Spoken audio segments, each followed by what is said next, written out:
excuse-moi de t'interrompre, mais c'est parce que je viens de réaliser cet après-midi qu'il me reste à peine 50 ans à vivre, puis j'aimerais ça voir grandir mes deux enfants. Alors, si tu veux, on va enchaîner tout de suite avec la chronique, OK? C'est long walking là, ça me rend juste ça. Mais avant de commencer avec la chronique, j'aimerais appeler Mme Lise Bacon qui va venir nous interpréter ici même sur le plateau l'après-midi d'un faune de Debussy. Madame Bacon? Madame Bacon? Madame Bacon? Bon, elle n'est pas là. Alors aujourd'hui, nous allons parler d'une activité de plein air vraiment excitante. Nous allons parler de la promenade. Alors, comment est née la promenade? Alors pour ça, il faut vraiment remonter au début de l'univers. Imagine-toi, Normand, l'aube de la création du monde. Alors là, il n'y a pas de parfum de rose, il n'y a pas de chant d'oiseau, puis il n'y a pas de tu sais, les petites affaires, voyons, je cherche le mot, les petites affaires rondes là, avec la couleur qui tourne, là, puis qui font de la chaleur, là, je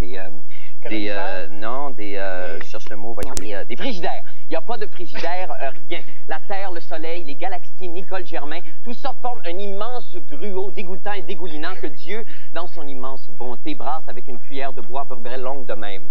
Bon, certaines personnes vous diront que la cuillère est à peu près longue de même. Ne les écoutez pas, ce sont de fanatiques mystiques. La cuillère est à peu près longue de même, gros maximum. De même. Pas plus. Gros max. Je vais ouvrir une parenthèse tout de suite, si tu permets. Je ne sais pas, Normand, si tu as lu, toi, la merveilleuse étude théologique de Victor Hugo, publiée chez Grasset, Si les glandes m'étaient comptées, je ne sais pas si on peut le voir là, Si les glandes m'étaient comptées, où Victor Hugo en arrive à la conclusion que Dieu ressemblait très probablement à un bon vieux patriarche avec une longue barbe blanche, à l'écoute des enfants, des femmes, des orphelins, tout ça. Menteur, Victor Hugo, menteur! L'as-tu déjà vu, toi, Dieu, Normand? Non. Tu l'as-tu déjà vu? Jamais. Ah, j'ai une photo de lui ici, je vais te la montrer, là, c'est épouvantable, attends une minute que je la trouve. J'ai une photo, ce bonhomme-là, là, Normand, là, j'ai attaché ma poche chez le client, ça. Où est-ce qu'elle est, ma photo? La vois-tu? Non, c'est pas qui s'y arrête. Ah, je l'ai ici. Regardez ça. Ça, c'est Dieu, ça. Yerk! On la voit-tu comme il faut? Ce bonhomme-là passe ses longues journées à roter en boxeur puis en camisole avec des longues cernes jaunes en dessous des bras puis un autre petite cerne rose au-dessus de la tête qui donne l'air d'un fifi. Je suis désolé, d'un fif. Ce gars-là n'a jamais fait de promenade de sa vie. Il est trop fif. Fin de la parenthèse. Alors, ça, c'était Dieu, ça? C'est Dieu. Et qu'on va en avoir des téléphones. Oui, vous allez avoir des téléphones.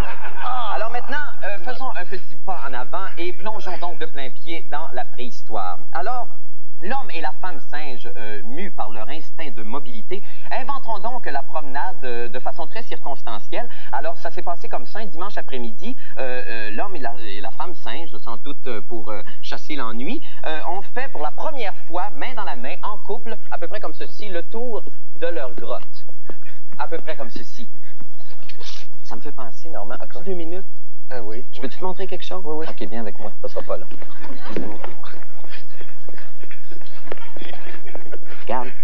Regarde ça. Sais-tu ce que c'est, ça? Oui, c'est un ananas. Non, c'est un ulubicus. Ah oui? Ça donne des ananas. Ah. OK, ça, j'ai planté ça le jour de la première chronique en studio. Puis là, il faut que je m'en aille 2-3 jours. Ça te dérangerait pas de l'arroser? Non, pas du tout. Tu l'arroses, tu mets 3 onces d'eau tiède par jour. Une fois le matin, puis une fois le soir. On voit pas? Mais je peux pas déplacer ma plante. OK, je vais la pousser un petit peu. Comme ça? C'est un ulubicus. En tout cas, ça ne dérangerait pas de l'arroser 2 fois par jour. Ouais. Puis parle-y, elle aime beaucoup le son de ta voix. OK, on n'a pas le temps, là, vite, je suis pressé, on va retourner. OK. On se rassoit.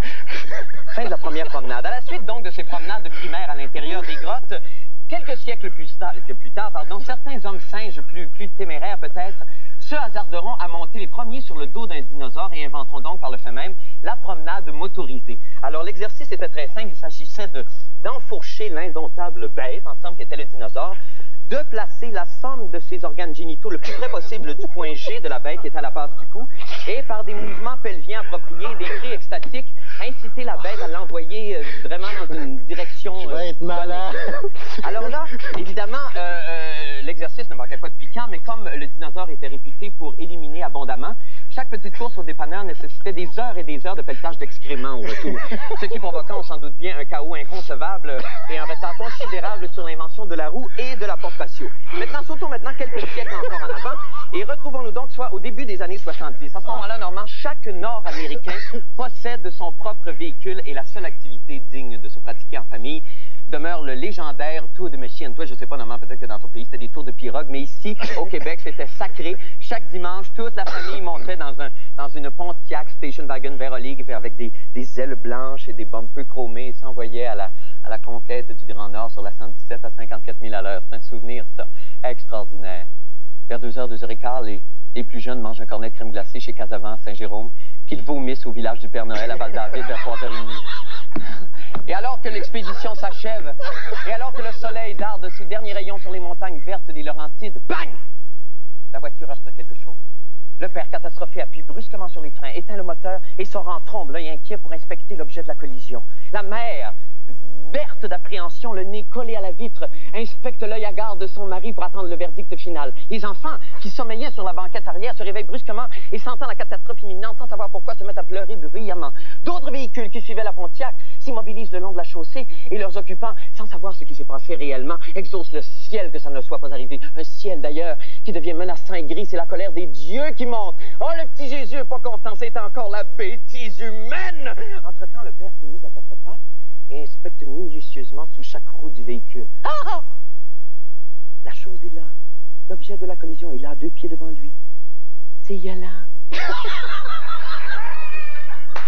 Yolande, la grenouille patibulaire qui offre un spectacle atroce.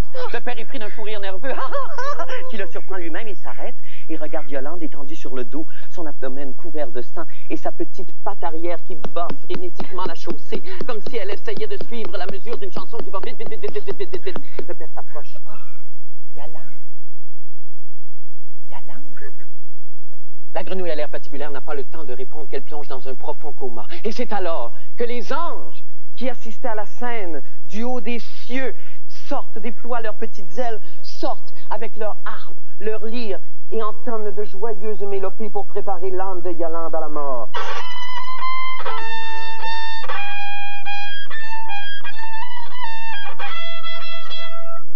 Qu'arrivera-t-il à Yolande? Survivra-t-elle à son profond coma et reviendra-t-elle passer Noël avec nous l'an prochain? Ou alors subira-t-elle à ses blessures et mourra-t-elle? Eh bien, la décision vous appartient, téléspectateurs. Vous pouvez téléphoner dès lundi prochain à Radio-Québec au 521-2424. Demandez le poste beau et chaud et votez par téléphone si oui ou non vous souhaitez voir Yolande fêter la Noël encore avec nous cette année. Merci beaucoup.